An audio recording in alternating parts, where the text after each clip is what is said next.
About ready to do the main part of the gluing of the bottom portion of the EZ-DD rocket.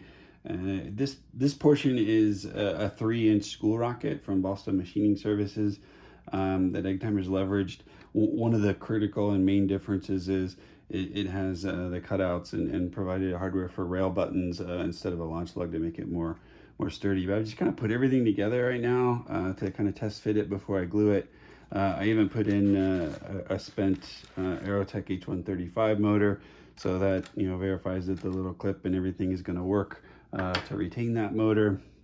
And one of the things that I did was I did swap out this T-nut here. The one that came with it is slightly smaller than an 8.32, and I like to really standardize on that. And I had screws in my toolkit, so they worked with the existing Z bracket. I also while I was at it, put a dab of epoxy on that to just epoxy it in.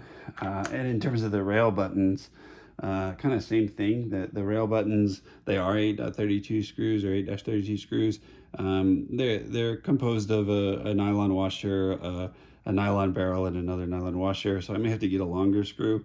But instead of just having it threaded and glued into the body tube, I went ahead and put a nut on the backside so I could feel comfortable not actually gluing it in. So if I wanted to change it out at some point and try a different rail button or fix a repaired one, I could do that. So these will go and be glued in the body tube behind the holes.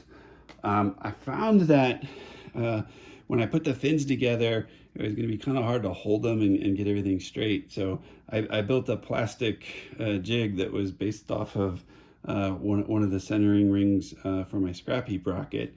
And so that's just sitting in there. What I'll do is I'll put it together and tack in the fins and then remove this piece. So this piece just is kind of there to help with assembly. Then once these are tacked together, then as per the instructions, I'll go in and put the fillets in, and then finally after mounting the rear rail button, then glue in the final thing. So it's all in the instructions, and this is kind of about to step 14 by that. A couple other things that I've done a little differently is I did go ahead and put also a T-nut in the forward ring, rather than the instructions call for just looping the Kevlar through here. That'll work great. I'm just worried that if eventually I want to change out the shock cord gets some damage or whatever, I'd rather put a screw eye in there. So it's gonna be tough to replace that screw eye down in the tube, but at least it's possible.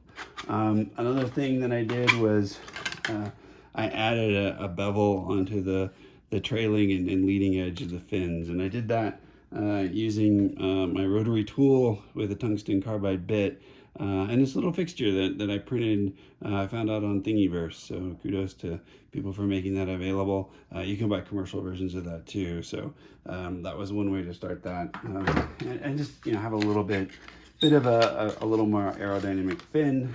And then finally, just for strength with the epoxy, I've kind of marked off where the fins go. They go through the wall, obviously, and then kind of go up, and then they're going to kind of not meet directly, but the forward centering ring is kind of under the area it's glued. So it's going to be pretty strong. I did go ahead and sand off some of the glassine on that.